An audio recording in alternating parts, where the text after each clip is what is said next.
Head quarter شہر ڈیرہ مراد جمالی میں گرمی کی شدت میں اضافے کے ساتھ ٹھنڈے پانی اور مشروبات کے لیے برف کا استعمال بڑھ گیا ہے۔ تاہم افسوسناک امر یہ ہے کہ شہر میں صاف اور معیاری برف کی دستیابی تقریباً ناپید ہو چکی ہے۔ مختلف علاقوں میں غیر معیاری زنگ آلود سانچوں میں تیار کی گئی اور گندگی سے آلودہ برف کھلے عام فروخت کی جا رہی ہے، جو شہریوں کے صحت کے لیے سنگین خطرہ بن چکی ہے۔ مزید اس حوالے سے شہریوں نے وش نیوز سے بات چیت کرتے ہوئے کہا، موسم انتہائی اس علاقے کا گرم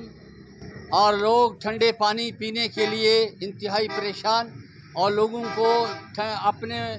کو گرمی سے بچانے کے لیے رخ کرتے ہیں برف لینے کے لیے۔ جب لوگ جاتے ہیں جہاں برف بکتا ہے لینے کے لیے تو وہاں سارے برف کے جو کین ہیں ان کے اندر جو ہے جب اس کو لو اپنے کولر میں ڈالو، کسی برتن میں ڈالو تو نیچے جو سارا کچرا ہے، اور یہاں کا انتظامیہ جو ہے خواب غفلت میں ہے، یہ نہیں پا رہی کہ جا کے چیک کرنے کے تلاؤں کو کہ یہاں صحت کے مطابق ان کے تلا صاف ہیں، صحیح برف بنا رہے ہیں، کیا کر رہے ہیں، اور اتنے برف برا بیچ رہے ہیں جس سے لوگوں کو مختلف امراض ہو رہے ہیں۔ اب دیکھیں اس شدید گرمی کے اندر ایک طرف تو لوڈ شیڈنگ کی وجہ سے لوگوں کے فرج بند ہے، لوگ زیادہ تر برف کی طرف